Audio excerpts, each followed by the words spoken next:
Баршаңызға қайырлы күн. Осындай ыстық күні салқын лимонад істеп ішкіңіз келсе, осы рецепті толықтай қараңыз. Мен лайм мен кивиден жасалған лимонадты сізге ұсынамын. Ең алдымен осындай ковшинге кивиді және де лимон, лайм және де мятамыз салатын боламыз. Содан кейін осындай мұздатылған сарыағаш және де мұздатылған спрайтты құямыз. Жарты литрден құйсаңыздар болады.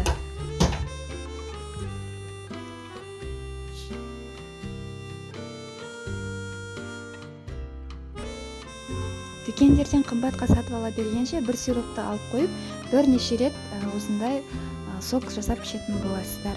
Салқын күні шөліңізді қандырады. Мен осындай лимон, лайм деген сироп алып қойдым. Осыны жақсылап сок істейтін боламыз. Өзіңіздің қалауыңызша құйсаңыз болады. Өте қатты көп құйып жүрмеңіз. Одан кейін осылай жақсылап араластырып аламыз.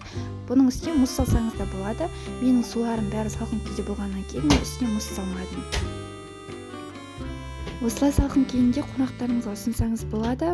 Бокалымызды былай сәндеп жүреміз, әдемі болу үшін. Баршаңызға ас болсын. Менің каналыма тіркеліп, менің қазақша каналымды қолдап кетуді ұмытпаңыздар. Баршаңызға рахмет.